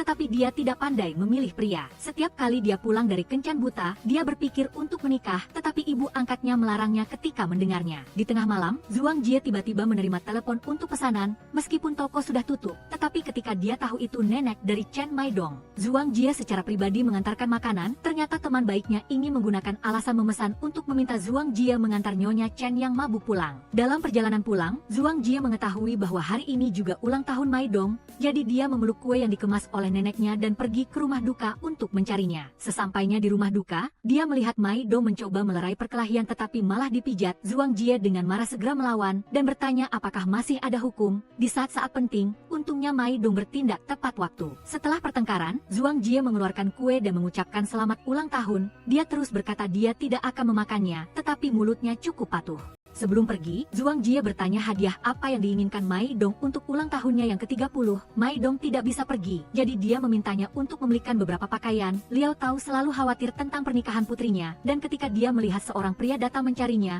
dia menunjukkan kemarahan tanpa diduga. Menantu yang datang ke pintu tidak disukainya. Kembali ke rumah, dia sangat tidak senang sehingga dia menyapu lantai seolah-olah dia telah memakan seluruh kota. Peledak, putrinya terjebak dalam masalah matematika, ingin bertanya kapan kakaknya akan kembali. Jika anak itu bertanya kepada ibu akan bertanya kepada siapa. Betapa sabarnya anak itu, sudah tumbuh sayap. Orang-orang datang ke pintu, ibu seperti orang bodoh, bahkan tidak tahu nama mereka. Putri bungsunya takut terlibat ketika dia mendengar ini. Jadi dia lari untuk melakukan pekerjaan rumah untuk ibunya. Dia terlihat berpakaian rapi tetapi begitu tiba dia berdiri jauh, seolah-olah dia takut bau toko ayam akan menempel di pakaiannya. Dia, "Nak, apakah kamu tahu? Jika ibu tidak tahu, bagaimana anak bisa tahu? Aku hanya menebak dia datang dari Shanghai." Adik perempuannya hampir keceplosan dan segera menebak bahwa dia adalah rekan kerja kakaknya. Lalu diam-diam memberitahu kakak tertuanya, mengirim peringatan merah untuk memintanya berhati-hati dalam bekerja, memiliki adik perempuan yang cerdas. Untuk membantunya, rumah memang jauh lebih damai. Ternyata pria yang disebutkan ibu adalah atasan Zhuang Jie. Mereka bersama selama 3 tahun tetapi tidak mengkonfirmasi hubungan karena kaki Zhuang Jie yang cacat, sehingga dia tidak pernah diterima oleh orang tuanya. Pria tak tahu malu yang hanya melihat penampilan itu bahkan pergi melihat sebelah Xia kembali dari luar negeri. Dia masih punya muka untuk menanyakan tentang Zhuang Jie. Teman baiknya segera mengeluarkan video ciuman di stasiun, mengatakan bahwa Zhuang Jie sudah punya pacar. Jika Zhuang Jie bisa meninggalkan Shanghai dan aku demi seorang pria di kota kecil, aku akan mengubah namaku. Pria narsis berminyak ini benar-benar tidak tahu siapa yang memberinya keberanian itu. Beberapa hari yang lalu, ketika Zhuang Jie menerima pesan darinya, hatinya dipenuhi kecemburuan. Dia bahkan tidak bisa fokus pada siaran langsung yang telah disiapkan dengan cermat oleh adik perempuannya. "Kak, hari ini ada sesuatu yang terjadi padamu, kan? Ada hari di mana tidak ada yang terjadi padamu. Jangan mengalihkan pembicaraan. Maksudku kamu memiliki sesuatu di pikiranmu." Adik perempuanku yang cerdas tidak belajar apapun dalam sehari, tetapi bakatnya dalam menggosip benar-benar tak terkalahkan. Mengetahui bahwa Zhuang Jie memikirkan tentang atasan yang tidak setia itu, dia langsung menyuruh kakaknya untuk tidak bertemu dengannya. Gadis kecil itu juga mengatakan kepada kakaknya untuk bersama orang yang membantunya di saat-saat sulit. Gadis kecil itu mengatakan itu karena hari itu di rumah duka, dia melihat Maidong sangat peduli pada kakaknya. Keesokan harinya Zhuang Jie setuju untuk membelikan barang untuk Maidong, memilih pakaian di area celana pendek yang membuat matanya pusing. Dan tak lama setelah itu teman baiknya bertemu dengan kencan butanya. Dan dia juga memiliki kesempatan untuk bertemu Zhuang Jie di rumah duka sekali. Ternyata orang aneh dari keluarga pengobatan tradisional Tionghoa, yang selalu membawa beberapa orang di belakangnya ketika dia keluar, adalah dia. Melihatnya mengejarnya dan ingin mengajaknya makan, sebelah Xia ketakutan dan lari. Maidong pulang dan melihat pakaian yang dikirim Zhuang Jie, dia segera membawanya ke dalam untuk mencobanya. "Mengapa kamu membiarkan gadis itu membelikan celana dalam untuk mubahkan sebelum dia menikah? Biasanya dia sangat dingin, tetapi sekarang dia menjadi lebih terbuka, melihat cucunya tiba-tiba santai." Neneknya seharusnya bahagia, tetapi dia sedikit khawatir. Teman baiknya juga memperingatkan Mai Dong bahwa Zhuang Jie bukanlah orang yang cocok untuknya. Dia tinggal di kota besar, dia telah melihat segalanya, kamu tidak bisa mengendalikannya. Dalam sekejap liburan berakhir, 11 Sia harus kembali ke Shanghai. Sebelum pergi, Zhuang Jie juga menasihatinya untuk mempertimbangkan pria dongi itu. Lebih baik mencoba untuk berhubungan. Setelah mengantar temannya pulang, Zhuang Jie tiba-tiba kembali ke pintu rumahnya. Lagi-lagi bertemu dengan orang yang paling tidak ingin dia temui. Mengapa kamu di sini? Untuk menjengukmu. Pria narsis ini memang terkenal. Begitu bertemu langsung ingin mencari kafe untuk mengobrol dengan Zhuang Jie. Ibunya yang tidak tahu apa-apa melihat putrinya menyembunyikan sesuatu darinya. Dia menjadi sangat marah. Malam harinya Zhuang Jie berganti gaun lain untuk makan malam dengan mantan kekasihnya. Dia langsung berkata bahwa dia tidak hanya bawahannya, dia hanya seorang anak mama. Bahkan urusan cinta harus mengikuti kata orang tuanya. Pada saat ini Mai Dong tiba-tiba menelepon Zhuang Jie, ingin mengantarkan barang untuknya. Ternyata dia tahu bahwa kaki Zhuang Jie sakit setiap kali cuaca berubah. Jadi dia menyiapkan salep dan menulis cara pakainya dengan jelas di belakangnya. Di sisi lain Zhuang Jie tidak ingin bertele-tele, dia langsung menunjukkan keegosan pria itu. Yang penting adalah aku sudah memiliki orang lain di hatiku. Lebih baik kamu tidak mengatakan hal seperti itu. Kedengarannya sangat aneh, ini adalah fakta objektif. Fakta objektifnya adalah aku adalah orang cacat. Ketika dia membuka semua kartu, mengatakan bahwa dia hanya ingin mencari yang lebih baik, dia menasihatinya untuk memikirkan baik-baik dan pergi keluar untuk menghirup udara segar. Melihat gerakannya yang tidak menutup pintu, itu sudah cukup untuk menunjukkan keegoisannya. Saat ini Mai Dong sudah datang, pria narsis yang sudah melihat video segera kembali. Sebenarnya dua pria yang mencintai dan tidak mencintai, hanya melihat pintu saja sudah cukup untuk mengerti. Mai Dong memberikan obatnya lalu melepas jaketnya, lalu dengan marah bertanya pada Zhuang Jie apakah dia lupa rasa sakit setelah lukanya sembuh. Meskipun tatapan matanya sudah menjelaskan segalanya, pria narsis itu tidak menganggapnya serius. Di tengah malam Mai Dong mengendarai motor dengan memakai kaos lengan pendek, terlihat sangat konyol tapi juga sangat jantan. Zhuang Jie pulang ke rumah sedang membaca petunjuk penggunaan obat tetapi diinterogasi oleh ibunya. Setelah mendengar putrinya mengatakan bahwa dia adalah atasannya, dia memperingatkan bahwa mereka berdua tidak berasal dari jenis yang sama. Mengetahui bahwa obat itu dibawa oleh teman Zhuang Jie, dia mengoleskan obat itu pada putrinya. Sebelum pergi tidak lupa memperingatkan, bergaul dengan orang-orang seperti ini, di masa depan, jangan berteman dengan orang-orang yang hanya melihat wajahmu dan tidak peduli dengan wajahmu. Wanita yang kembali dari meramal bersama teman-temannya kembali sedih dan minum untuk menghilangkan kesedihan. Putrinya akan berusia 30 tahun tetapi masih belum menemukan pacar. Dia hanya bisa menghibur dirinya sendiri bahwa anak cucunya akan memiliki keberuntungan mereka sendiri. Bagaimanapun juga, ketika dia sudah tua, dia akan sampai di tujuan. Tetapi jika dia tidak mencari, maka tidak mencari. Jika dia berani menjalin hubungan yang tidak jelas dengan orang lain, dia tidak bisa menerimanya. Jika Zhuang Jie dari keluarga kita berani berselingkuh atau memiliki hubungan yang tidak jelas dengan siapapun di kota kecil, berciuman dan menggigit, maka saya tidak perlu meramalnya lagi. Saya akan mengantarnya ke surga barat. Dia mungkin masih belum tahu, putri kesayangannya saat ini di stasiun sedang mencium seseorang dengan penuh gairah. Jelas kemarin Zhuang Jie mengetahui bahwa Mai Dong berkelahi jadi dia datang mengunjunginya. Aku akan bertanya satu hal padamu, tanyakan saja, apakah kamu pernah memiliki perasaan untukku? Tentu saja, jadi aku tidak bisa dibandingkan dengan Shanghai, atau tidak bisa dibandingkan dengan pria di restoran barbecue itu. Apakah kamu benar-benar berkelahi karena hal ini? Ternyata kemarin setelah menyaksikan Zhuang Jie mencintai tetapi tidak bisa mendapatkannya, Mai Dong langsung marah. Dia tidak mengerti apa hubungan dia dan Zhuang Jie sekarang. Cara bertanya yang sangat dekat seperti itu, membuat Zhuang Jie dengan tegang mengatakan bahwa dia harus memberinya waktu untuk berpikir. Tetapi Mai Dong berpikir jika itu sulit untuk dipikirkan, lalu mengapa dia selalu mencoba mendekatinya. Zhuang Jie balik bertanya dengan marah, bukankah kamu yang datang mengantarkan obat, sekarang datang mengunjungimu benar-benar kesalahan. Akibatnya ketika Mai Dong mengejarnya, Zhuang Jie dengan tegas mengatakan tidak akan peduli padanya lagi tetapi ditarik kembali olehnya, lalu menutup pintu. Suara pintu yang tertutup di lantai atas membuat neneknya terkejut. Hanya terlihat Zhuang Jie keluar dengan marah, Mai Dong keluar minum sup ayam seolah-olah tidak terjadi apa-apa. Siapa sangka tindakan instingnya malah membuat neneknya melihat sudut bibir cucunya yang tergigit, benar-benar tidak mengerti bagaimana mereka berkelahi sampai bibirnya robek. Di malam hari Zhuang Jie melakukan panggilan video dengan 11 Sia tetapi terus mengabaikannya. Mengapa kamu terus menyentuh bibirmu? Apakah cuaca terlalu kering? Besok aku akan mengirimimu masker bibir. Tidak perlu. Apakah kamu sudah memilikinya? Mengingat adegan di pagi hari ketika Mai Dong meminta status dari dia, Zhuang Jie baru menyadari bahwa dia dan pria narsis itu berlarut-larut selama 3 tahun tetapi tidak ada hasil. Mungkin masalahnya ada pada dirinya, mungkin karena kakinya yang membuat dia sakit sampai ke tulang, telah kehilangan rasa aman dalam hal emosional, tetapi dia tidak memiliki kepercayaan diri tetapi bisa berkali-kali mengambil inisiatif untuk menyerang. Dan ketika seseorang mengejarnya, dia ragu-ragu. Ketika dia sedang introspeksi, dia tiba-tiba melihat foto potret obat. Dia memutuskan untuk membantu pria pengobatan tradisional itu. Lalu dia mengirim alamat ke sebelah Xia, minta dia membantunya pergi ke tempat ini untuk membeli barang. Setelah menutup telepon, Zhuang Jie mengambil instruksi obat. Tenggelam dalam kenangan pagi, keesokan harinya dia bekerja di toko dan melihat sosok yang mirip dengan Mai Dong. Dia segera bersembunyi di belakang. Ibunya mengira itu adalah atasan narsis yang tidak mau melepaskan putrinya. Dia menjalani jalannya, jalani hidupmu, apakah perlu begitu gelisah? Ibu berkata kepadamu, Zhuang Jie, ibu paling benci wanita yang gelisah karena pria. Setelah selesai menasihati putrinya,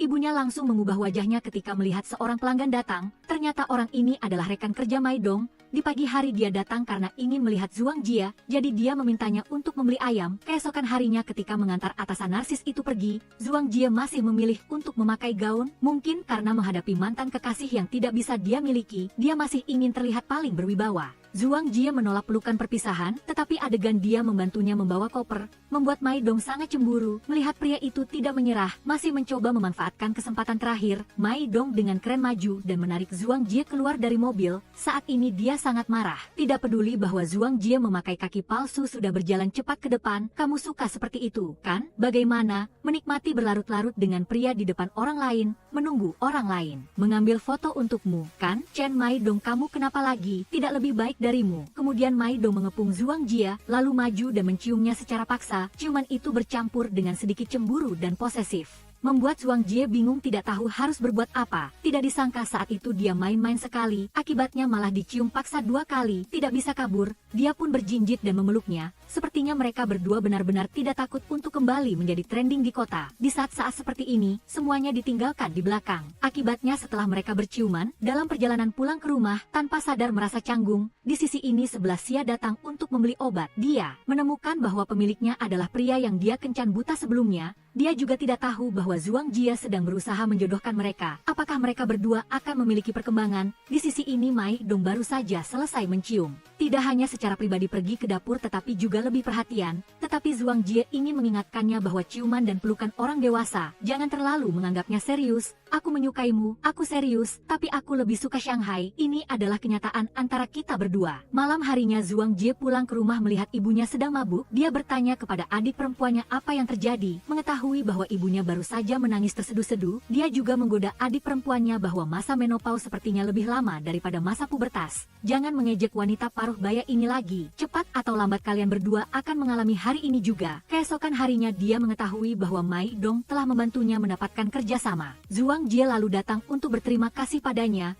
dan tindakan intimnya yang tidak tabu tertangkap basah oleh Ibu Mai Dong. Apa kabar, Ibu Chen Mai Dong? Aku Zhuang Jie, teman sekelas Chen Mai Dong di SMA. Ketika ibu kandungnya melihat putrinya yang lajang berdiri di jalan berciuman dengan seorang pria, tekanan darahnya melonjak meskipun keduanya sudah dewasa. Tetapi dalam kasus seperti ini, saya yakin ibu manapun yang melihatnya tidak akan bisa menerimanya. Jelas kemarin dia melihat orang datang untuk memperkenalkan kencan buta. Dia masih dengan angkuh menolak. Ibunya juga berpikir bahwa dia sudah melihat semua sisi dunia, tidak akan rela untuk kembali. Dia bisa hidup dengan orang di kota ini. Untuk berada di sisi orang itu, hanya setan yang akan percaya. Bisakah kamu sedikit menghindari pembicaraan tentang anakmu? Bahkan jika kita naik ke langit, apakah kamu akan bersedia menikah di kota kita? Tanpa diduga pria terpercaya yang dikatakan ketua asosiasi wanita adalah Chen Mai Dong. Karena hari itu Zhuang Jie mengatakan kepadanya bahwa dicintai tidak pernah menjadi hal yang biasa. Jadi dia memegang tangan Mai Dong dan memintanya untuk berani mencintai seseorang dan bukan menunggu untuk dicintai. Mendengar kalimat ini, pria dingin itu memutuskan untuk mengambil inisiatif untuk menyerang. Dia datang mencari ketua asosiasi wanita di kota dan meminta bantuan. Hasilnya Nyonya Wu melihat bahwa Xiao Jie tidak punya niat untuk tinggal,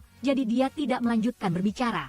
Hasil dari masalah ini adalah seperti itu. Pemikiran keluarga Xiao Jie juga cukup jelas. tidak berniat mencari orang di kota ini. Siapa sangka mereka sudah berciuman beberapa kali, tetapi akhirnya tidak pernah mengkonfirmasi hubungan cinta. Sampai Ibu Mai Dong memergoki, dia juga buru-buru mengatakan bahwa dia adalah teman SMA. Dan ibu yang sudah lama menikah lagi tidak terlalu peduli dengan putranya. Jadi dia buru-buru pergi tanpa bertanya lagi, sampai tidak ada lagi orang di rumah. 2 orang, yang secara nominal adalah teman sekelas mulai main-main satu sama lain. Zhuang Jie tahu bahwa Mai Dong telah mengalami masalah keluarga sejak kecil, masih belum bisa keluar dari trauma psikologis itu, makanya dia selalu terlihat sulit didekati. Tetapi orang yang sulit didekati ini juga sejenis hormon. Kamu menyukaiku seperti itu, sudah berciuman beberapa kali, tetapi masih merasa sangat malu untuk mengatakan suka. Meskipun Mai Dong adalah hal yang baik di masa muda Zhuang Jie, tetapi hatinya selalu ingin kembali ke Shanghai dan harus menghadapi kenyataan. Selama Mai Dong bahagia, Zhuang Jie akan senang untuknya. Di sisi lain, sebelah Xia memiliki momen untuk bertemu kembali dengan pria pengobatan tradisional.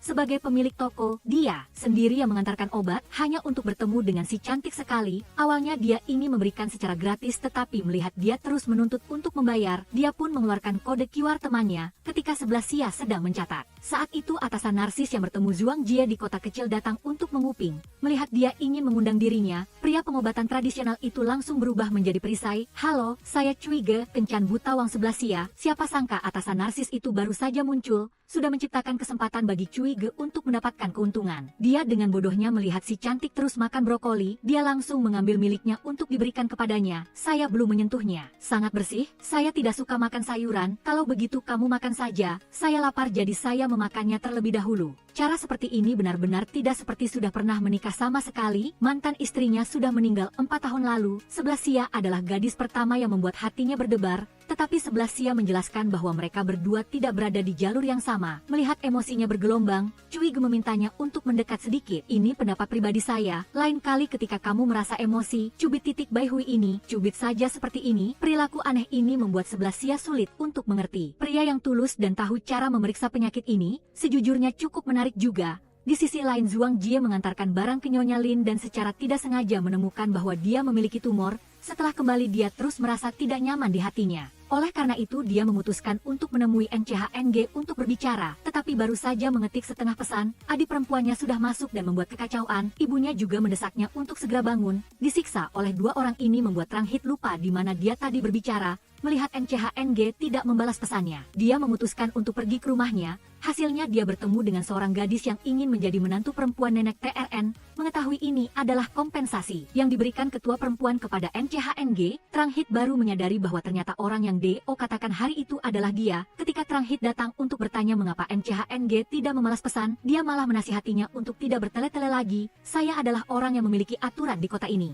Aturan lama, tidak seperti kamu. Setelah ini jangan ada yang pergi masing-masing." "Baiklah, kalau saya merindukanmu, saya adalah anjing." "Kamu mengatakan seperti ini tetapi melakukan yang sebaliknya itu masuk akal ya? Sepanjang hari saya mengelilingimu untuk bermain apa? Permainan cinta? Apakah menyenangkan?" Perkataannya itu membuat Trang Hit marah. Seorang mak comblang masih harus membiarkan orang lain menebak dan masih berani berdiri di sini menyalahkan orang lain. Trang Hit yang marah sampai menangis pun pergi. Dia tidak mengerti mengapa semuanya menjadi seperti ini. Saat ini NCHNG yang membuat masalah sudah mengemudi dan mengejarnya. Trang Hit menyuruhnya untuk segera pergi. Dia datang untuk meminta maaf dan ingin menariknya kembali. Memang benar wanita yang marah tidak mudah diprovokasi. Tetapi ketika mendengar NCHNG mengatakan bahwa dia sudah yakin dengan dia, Trang Hit akhirnya tetap memaafkannya. Sepertinya tidak ada yang bisa menolak dominasi acak dari kekasih. 2 orang yang bertengkar berbaikan hanya dengan 1 ciuman. Bahkan di tempat umum pun tahu bagaimana mengontrol diri. "Kesucian saya sudah dihancurkan olehmu." Ketika NCHNG bertanya kepada Trang Hit mengapa tadi dia menangis, dia tidak mengatakan apa-apa, hanya mendongak dan dia langsung mengerti. Hasilnya 2 orang yang sedang berciuman mesra di jalanan dilihat oleh ibu Trang Hit yang datang ke sini. Ibu karena melihat putrinya berdiri di tengah hari bolong,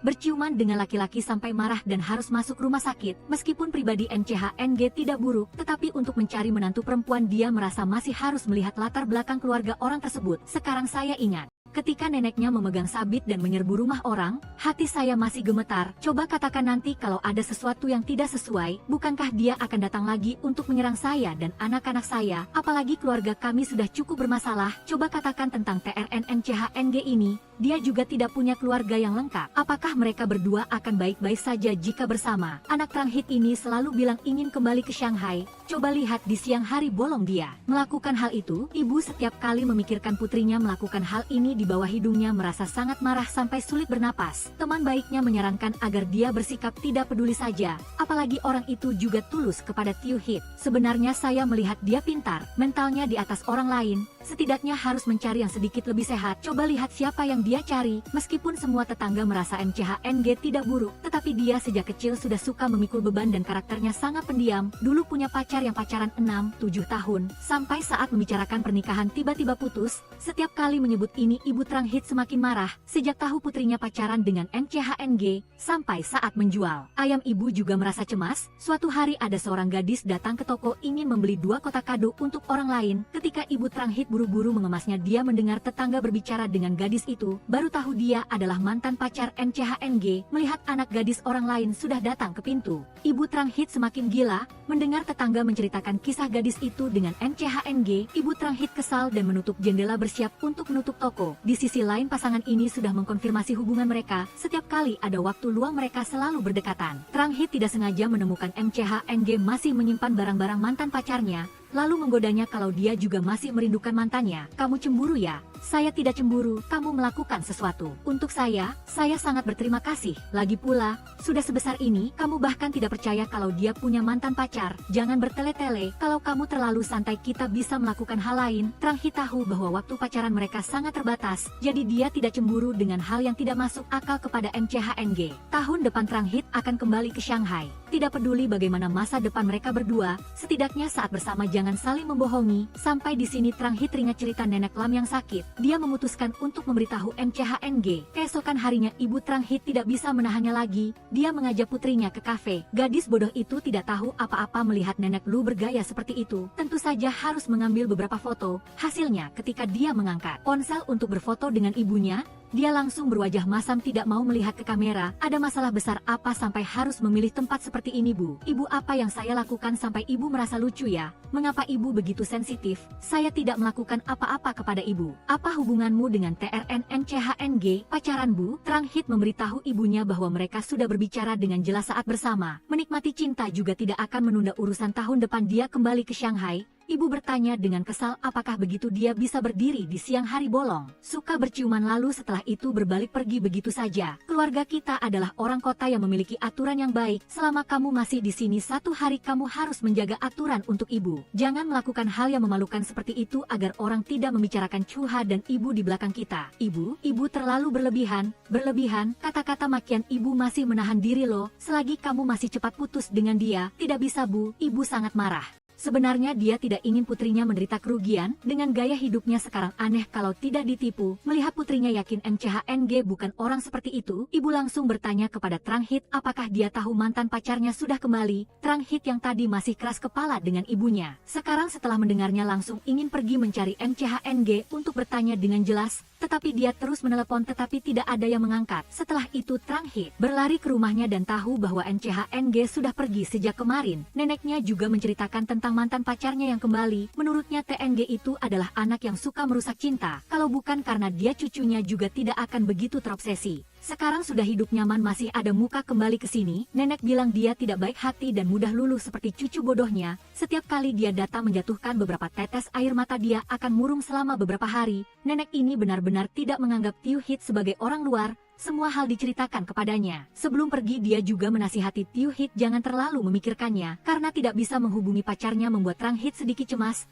Setelah dia datang ke rumah duka dan tahu MCHNG pergi ke pemandian, dia langsung marah mengirim pesan suara mengatakan kalau dia berani membohonginya dia tunggu saja. Ketika dia tahu TNG didatang ke sini bersama seorang laki-laki, dia kehilangan ketenangan dan mengetuk pintu rumah orang itu. Permisi, apakah Anda TNG di? Tepat sekali saya. Melihat gadis itu sudah hamil dan sudah punya suami, Trang-hit langsung malu dan terus meminta maaf. Ternyata saat itu TNG di dan MCHNG bersama selama 7 tahun semuanya hanya karena rasa malu. Gadis itu hanya membawa 1 kotak ceri pulang. Sudah membuat ibu kesal. Adik perempuannya yang cerdik melihat situasi tidak baik langsung merayu ibunya. Setelah dua saudara perempuan itu merayu, kotak ceri ini juga masuk ke mulut ibu. Putri sulungnya masih mengira ibunya menyayangkan uang yang dia habiskan, lalu mengatakan kepadanya bahwa itu adalah hadiah dari orang lain. Uang siapapun tidak boleh disia-siakan. Makan seperti kamu baru itu menyedihkan. Mendengar perkataanmu sudah tidak karuan. Apalagi ibu sejak kecil keluarga sudah sulit. Penampilan miskin ibu ini mengganggu mata siapa? Anakku seleranya tinggi, mentalnya tinggi. Setelah satu kotak ceri sudah bisa membuatmu pergi. Coba kamu menikah dengan keluarga yang menuntut tinggi, baru makan 2 kali sudah tidak tahu diri. Ternyata ibu marah begitu karena tahu putrinya pacaran dengan pacar yang bekerja sebagai karyawan di rumah duka di kota. Adik perempuannya melihat itu bukan urusannya baru merasa lega. Malam harinya nenek MCHNG memeluk tumpukan barang bagus. Kembali dari tempat teman baiknya, nenek tua itu hanya memperhatikan kebahagiaan, tidak menyadari keanehan nenek Lam. Melihat sebentar lagi tahun baru, dia langsung mengingatkan cucunya, ingat harus siapkan hadiah untuk Tiu Hit. Mendengar dia mengatakan sudah memberikan 1 kotak ceri, dia langsung mengejeknya terlalu biasa. MCHNG tahu nenek Lam sakit. Sebenarnya ini menyelidiki sedikit tetapi disela. Sekarang cucu akhirnya bersama Tiu Hit, tetapi masa depan tidak jelas. Nenek menyarankan lebih baik dia meninggalkan pekerjaan di rumah duka dan pergi ke Shanghai untuk berkembang. Tiu Hit adalah gadis baik yang langka. Kamu menjadi menantu di rumah mertua pun nenek tidak peduli. Saya tidak pernah berpikir begitu. Apalagi nenek sudah setua ini. Nenek, di mana saya akan di sana? Nenek bilang dia sudah setua ini, kemana cucunya pergi dia akan mengikutinya. Meskipun sangat merindukan teman baiknya, tetapi paling-paling 1 tahun bisa pulang beberapa kali. Belum menunggu mereka berdua selesai membicarakan tentang pergi ke Shanghai, unit MCHNG sudah menelepon. Dia langsung buru-buru pergi. Keesokan harinya kakak sulung dan adik perempuan datang menjemput Trang Hian untuk liburan. Riu sudah lama tidak bertemu dengannya dan sangat gembira. Sebenarnya kakak sulung ingin mengajak adiknya makan, tetapi diinterupsi oleh panggilan telepon dari ibu. Di pemandian ini ada seorang anak laki-laki karena selancar, terseret arus laut dan meninggal. Ternyata pada tahun itu dia mencintai TNG di selama 7 tahun. Itu karena dia malu dengan kakak laki-lakinya. Saat itu TNG dia menyukai. MCHNG pernah dikepung oleh orang lain, lalu meneleponnya. Ketika MCHNG tidak ingin peduli padanya, dia mengatakan kepada kakak laki-lakinya. Hasilnya hari itu kakak laki-lakinya dikirim ke surga oleh gerombolan berandalan. Jadi selama bertahun-tahun, dia hanya berperan sebagai kakak yang melindungi TNG di. Trang Hit mengerti akar masalahnya. Akhirnya dia bisa melepaskan masalah pacar. Malam harinya MCHNG kembali ke rumah neneknya mengatakan Tiu Hit datang mencarinya. Sebenarnya saat terakhir kali membicarakan tentang pergi ke Shanghai, hatinya sudah memiliki jawaban. Dia memilih untuk tetap di sini tidak hanya karena neneknya, tetapi juga karena janji kepada banyak orang. Neneknya menasihatinya bahwa hidup ini singkat, dia harus belajar sedikit egois. Keesokan paginya Trang Hit menyuapi MCHNG air, persis seperti merawat anak kecil. Trang Hit mendengar MCHNG dengan dingin mengatakan merindukannya. Tidak menyangka orang ini kalau sakit mulutnya jadi lebih manis. Tahu bagaimana berbicara seperti itu, tentu saja harus memberinya hadiah pelukan hangat. Sejak MCHNG sadar dia belum pernah dipeluk seperti itu, Tiu Hit juga memberinya kehangatan yang belum pernah ada. Setelah itu pasangan manis itu berbaring bersama lagi. TRN MCHNG, setelah saya meninggalkan Nambing, apakah kamu membenci saya? Hidup ini tidak kekal. Masalah hidup sulit diprediksi, jangan ada yang harus berkorban untuk siapapun. Selagi bersama setiap hari bersenang-senanglah. Trang Hit tahu pekerjaannya tidak sebesar MCHNG, Shanghai juga bukan rumahnya, tetapi semuanya sangat penting. Dia tidak ingin berkompromi menikah dengan MCHNG 5-10 tahun. Sampai saat itu dia malah membenci dirinya sendiri karena tidak berjuang untuk nilai-nilai yang ada.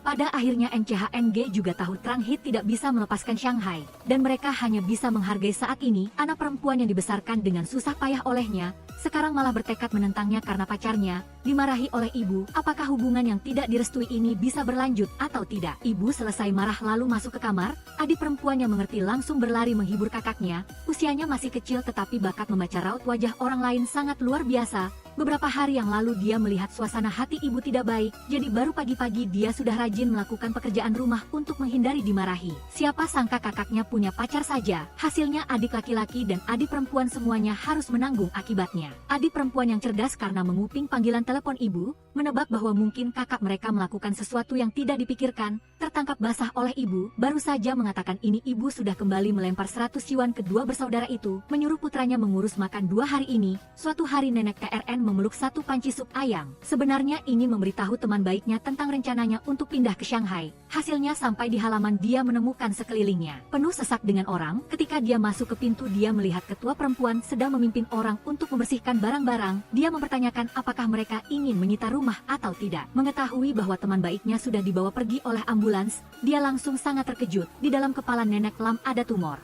Dia tidak bisa menerima kenyataan bahwa teman baiknya selama puluhan tahun akan menderita penyakit seperti ini. Dia ingin keluar untuk menenangkan diri sendirian. Di tengah jalan dia dilihat oleh Ibu Trang Hit. Melihat dia pergi ke gunung sendirian, dia langsung menelepon ketua perempuan. Sementara itu NCHNG yang baru sembuh masih di rumah minum air. Mengira dia hanya pergi keluar untuk bermain, dia juga tidak peduli dan pergi mandi. Di sisi lain Trang Hian memegang anggaran 100 yuan dan sibuk di dapur sepanjang sore. Tetapi tidak ada hidangan yang panas, membuat ibu yang sudah kesal semakin kesal. Adik perempuannya tahu cara mengamati sikap, langsung merayu ibunya. Takut dirinya ikut terlibat, Trang Hian juga meminta ibunya memberinya sedikit pekerjaan untuk membantu keluarga sedikit. Saat ini ketua perempuan tiba-tiba berlari dan bertanya kepada Ibu Trang Hit, sore hari Nenek TRN pergi ke arah mana? Sekarang sudah gelap tetapi dia belum kembali. Karena NCHNG khawatir dengan kaki Trang Hit yang tidak baik, jadi dia tidak memberitahunya. Saat ini Trang Hit mendengar suara angsa langsung berlari ke arah suara. Memang di dekat danau, neneknya sedang duduk sendirian di sana.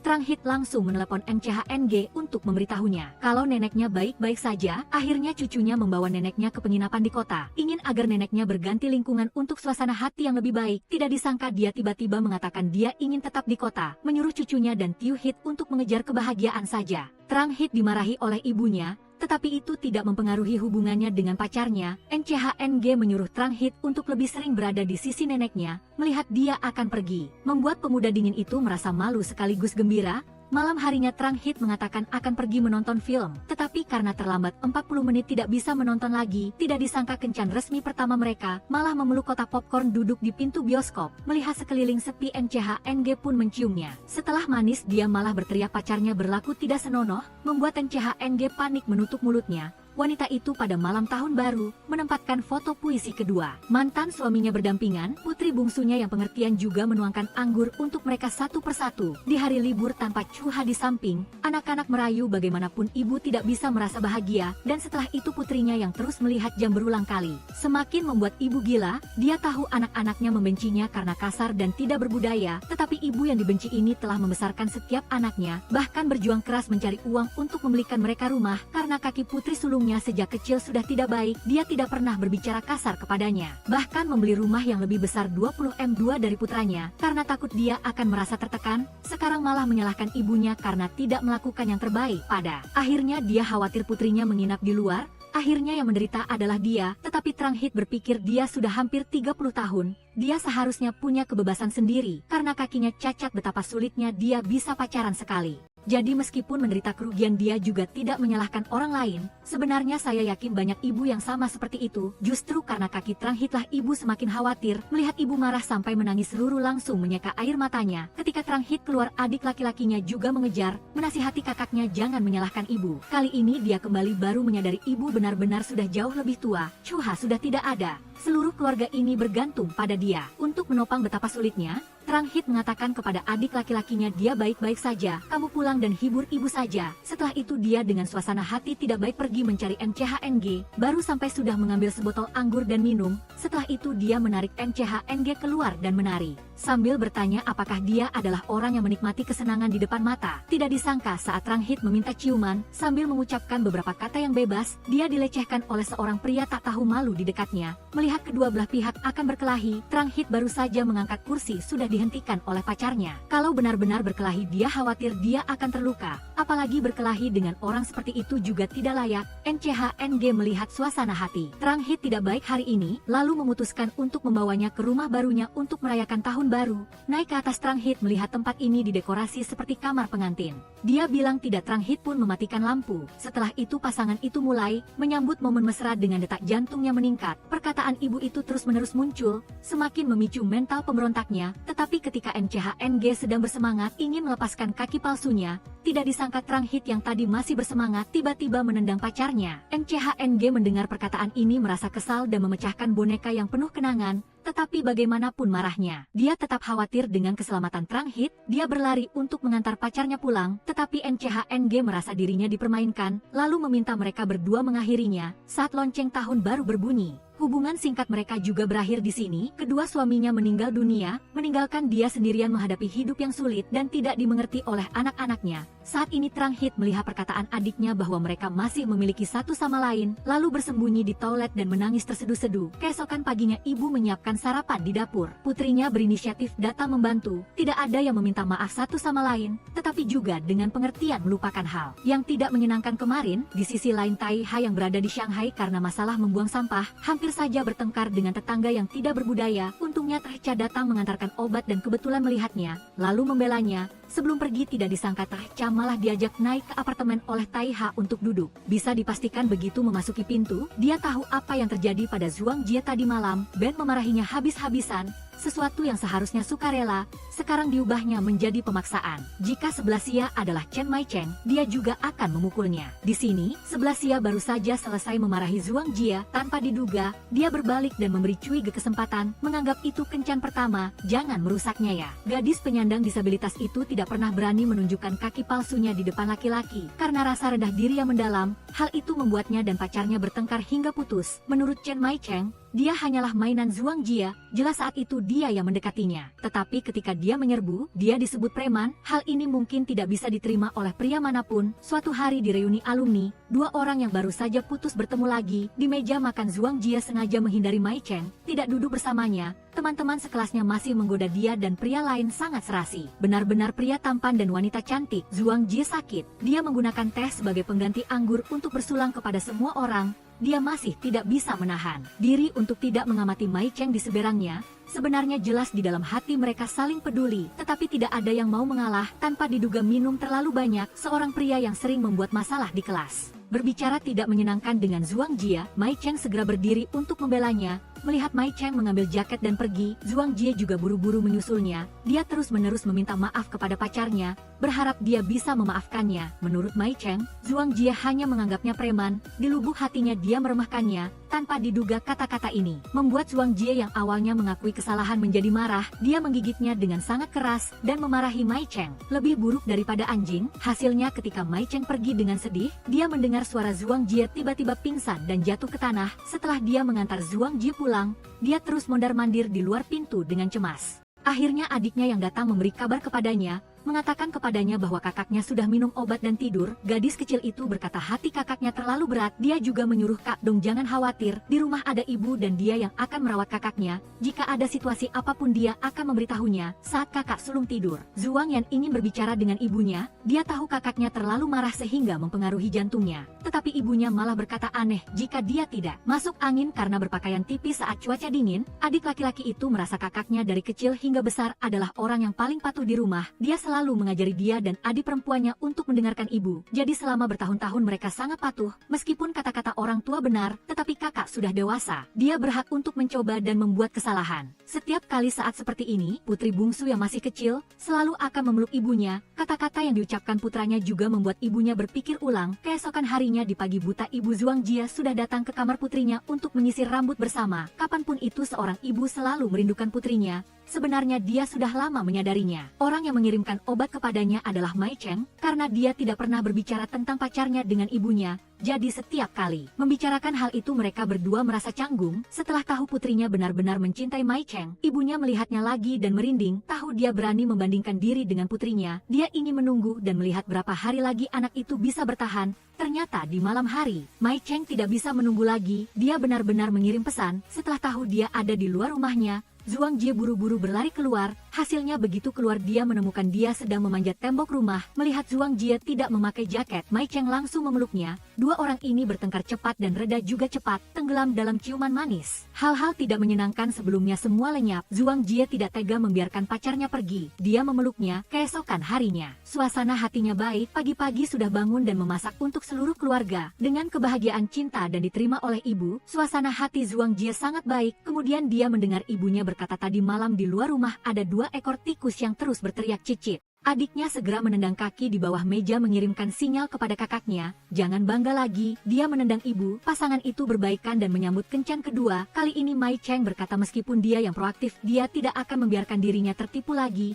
Melihat pacarnya menyiapkan air mandi untuknya, Zhuang Jie ingin menariknya untuk tinggal tetapi tidak berhasil. Akhirnya ketika Mai Cheng sudah turun, Zhuang Jie tiba-tiba menelepon untuk melihat apakah dia bisa memanggilnya kembali. Siapa sangka ibu mertua kembali ke rumah melihat menantunya di sini, seperti tikus melihat kucing. Saat ini suasana canggung sudah mencapai puncaknya. Dalam kepanikan ibu mencoba mencari pekerjaan untuk dilakukan di dapur, agar dia terlihat sangat sibuk. Dia tidak menyangka kemarin baru saja setuju mereka berdua pacaran, tetapi hari ini putrinya sudah membawa orang ke rumah, membuatnya tidak siap. Zhuang Jie menyuruh ibunya anggap saja Mai Cheng sebagai teman, sapa saja dia sekali, tetapi ibunya merasa putrinya tidak berniat menikah, jadi dia juga canggung berbicara dengannya. Sampai saat itu Zhuang Jie kembali ke Shanghai, dia dan Mai Cheng cepat atau lambat akan bertemu. Dia mau taruh wajahnya di mana. Ibu berakting berubah wajah dalam 1 detik, jelas barusan masih menunjukkan penolakan, saat ini malah antusias membuat orang tidak bisa tidak curiga. Pertama ibu mertua bertanya tentang kesehatan Nyonya Chen. Kemudian dia memuji calon menantunya yang terlihat sangat tinggi, pasti punya gen bagus. Bicara soal gen, Mai Cheng harus memuji keluarga ibu mertuanya. Ketiga anaknya semuanya cantik seperti ibunya. Menantu ini kalau tidak bicara tidak tahu, begitu bicara langsung suka tidak bisa lepas.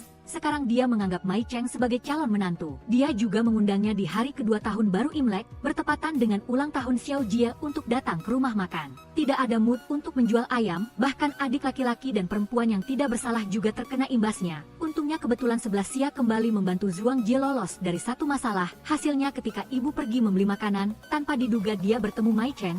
Dia selalu ingat kemarin putrinya bersama dia semalaman tidak pulang. Sebagai seorang ibu dia sangat marah. Sebenarnya tadi malam Zhuang Jie dan pacarnya benar-benar tidak terjadi apa-apa. Begitu membuka mata dia melihat kekasihnya berbaring di sampingnya, benar-benar penuh kebahagiaan. Tetapi ketika dua orang itu bermesraan, adiknya sudah menelepon mulai memberi peringatan tingkat 1. Sebelum pergi Mai Cheng masih ingin membantu Zhuang Jie memakai kaki palsunya, tetapi dia sangat menolak. Akhirnya pacarnya bersikeras. Zhuang Jie meyakinkan dirinya sendiri, melihat kaki pacarnya yang cacat, Mai Cheng tidak merasa jijik sedikit pun, malah merasa sakit hati untuknya. Dia sangat teliti, sebelumnya dia juga mencari tahu di internet, jika tidak dia pasti tidak akan tahu harus mulai dari mana. Melihat ekspresi hati-hati pacarnya, mata Zhuang Jie langsung merah. Bagaimanapun masa depan, keharuan ini seperti saat remaja, akan membuatnya selamanya tidak bisa melupakan. Setelah itu ketika Zhuang Jie tahu sebelah Xia benar sudah bersama Cui Ge, dia juga tidak bisa menahan air matanya. Melihat sahabat terbaiknya sudah menemukan kebahagiaan, dia senang untuk temannya.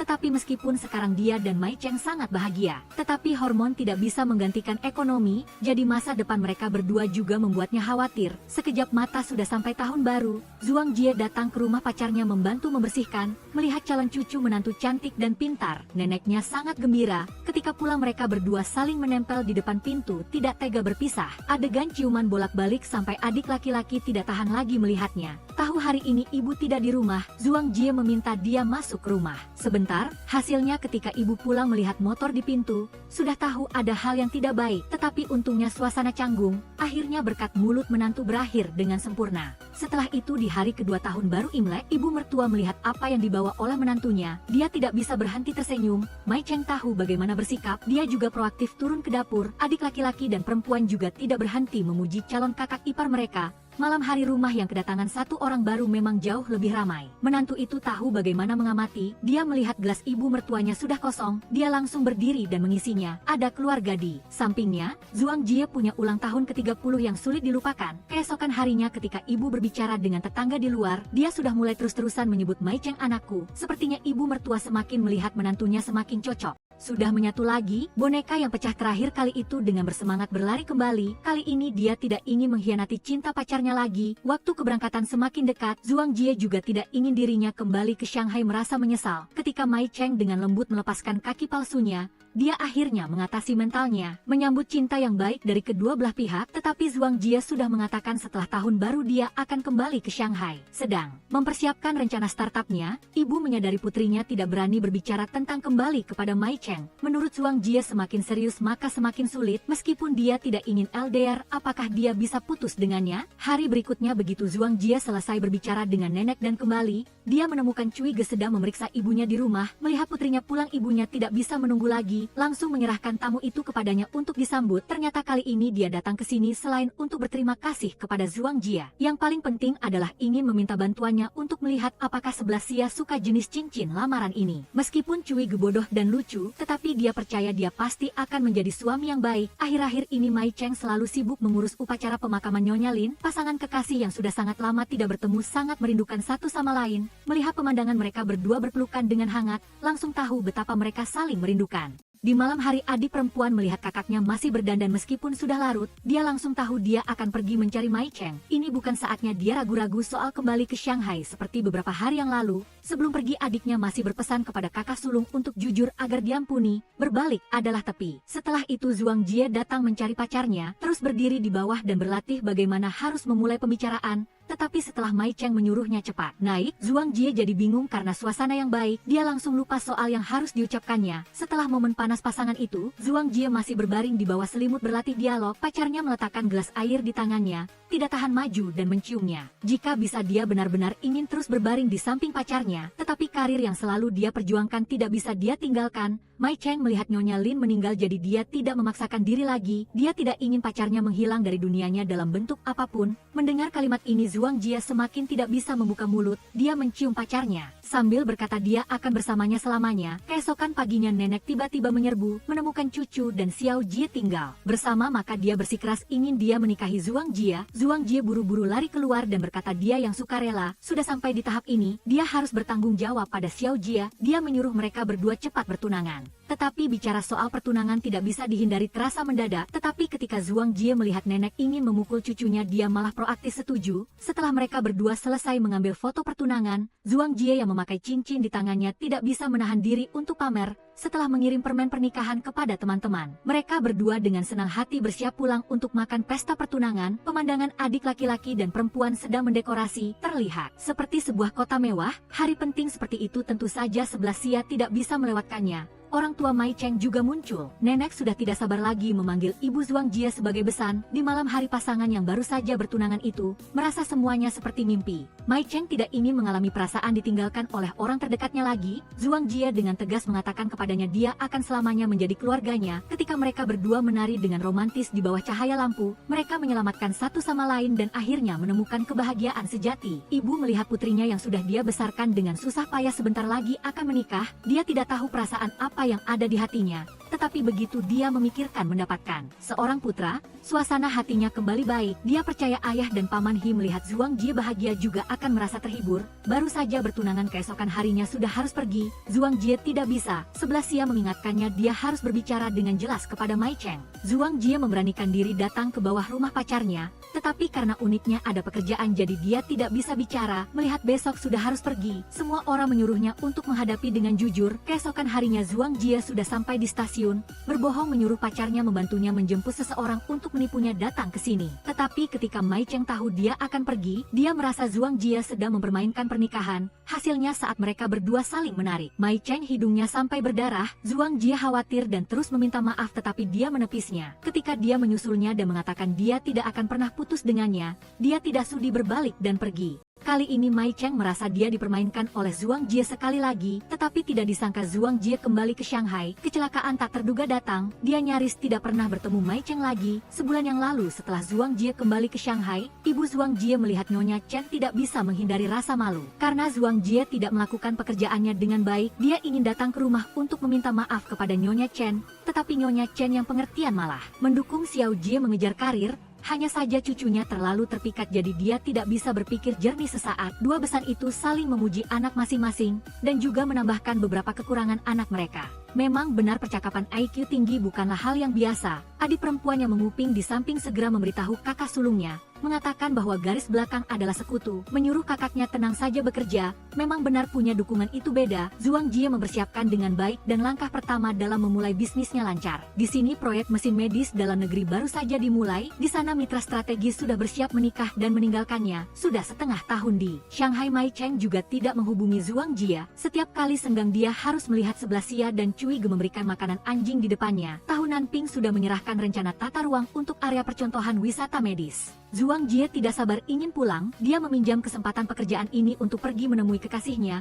Dia sudah membuat pengaturannya memadai, meminta bantuan adik laki-lakinya untuk menciptakan kesempatan bertemu secara kebetulan dengan Mai Cheng. Meskipun dia berhasil naik ke mobilnya, tetapi dia tidak mau peduli dengannya. Di luar dia masih menunjukkan kemarahan, tetapi masalah area percontohan itu sebenarnya dia yang membantu di belakang ketika berkendara sampai di depan unit. Mai Cheng menelepon rekan kerjanya untuk memanggil taksi untuk Zhuang Jie. Zhuang Jie dengan lantang berkata ingin menunggu sampai dia pulang kerja. Akhirnya dia kembali ke rumah dengan lesu. Zhuang Jie tidak punya pilihan lain selain meminta dua ibu dan anak itu memikirkan rencana untuknya. Adik perempuannya berkata sekarang Kak Dong selalu memakai baju berwarna cerah. Zhuang Jie curiga apakah dia mengaktifkan mode tidak dihormati. Kenapa bicaramu sangat tidak menyenangkan? Mai Cheng memang sudah tampan, sekarang hanya lebih tahu cara berpakaian sedikit. Ketika Zhuang Jie kembali ke kamar dengan kesal, adiknya masih duduk berkonspirasi dengan ibu. Mungkin mereka berdua merangsangnya terlalu keras. Tetapi ibu merasa putrinya selalu berlagak harus mendapatkannya. Kali ini harus membiarkannya bertemu hambatan. Keesokan harinya Zhuang Jie tidak bisa duduk diam lagi, dia hanya bisa berlari ke rumah Mai Cheng mencarinya. Ketika dia mendengar suara air di kamar mandi, dia membuka pintu dan menerobos masuk. Zhuang Jie dengan patuh memberikan pakaiannya, melihat pacarnya keluar dia seperti anak kecil yang berbuat salah.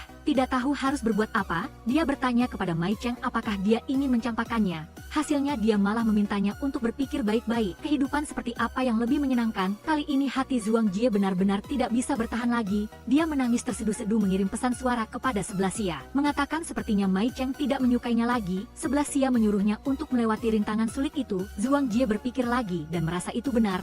Setidaknya dia tidak meminta cincinnya kembali. Saat ini Mai Cheng selesai mandi berdiri di depan jendela, mengingat kata-kata yang baru saja Zhuang Jie katakan kepadanya. Sebenarnya Mai Cheng sudah mendekorasi ruang kerja sesuai gaya yang Zhuang Jie suka sejak lama. Melihat dia belum selesai mendengar kata-katanya, dia hanya bisa berlari ke stasiun, mengatakan waktu ini bukan dia sedang menyiksanya, tetapi berharap Zhuang Jie bisa melihat dirinya sendiri dengan jelas. Setelah mereka berdua mengungkapkan isi hati mereka, pasangan itu akhirnya berbaikan. Hari-hari ke depan mereka akan lebih menghargai satu sama lain. Belajar bagaimana mencintai. Kali ini setelah kembali ke Shanghai, mereka tidak tahu kapan akan bertemu lagi. Beberapa hari kemudian Mai Cheng mengambil kesempatan pergi untuk perjalanan bisnis lalu datang ke Shanghai, berniat membuat kejutan untuk pacarnya. Hasilnya tidak disangka di jalan Zhuang Jie nyaris mengalami kecelakaan. Melihat cincin pada korban kecelakaan yang persis sama dengan Zhuang Jie, Mai Cheng terkejut. Setelah tahu itu bukan Zhuang Jie, dia langsung ingin pergi mencari pacarnya. Sementara saat ini Zhuang Jie baru saja melewati sebuah gang kecil. Dia juga sedang berniat pulang untuk mengunjungi Mai Cheng.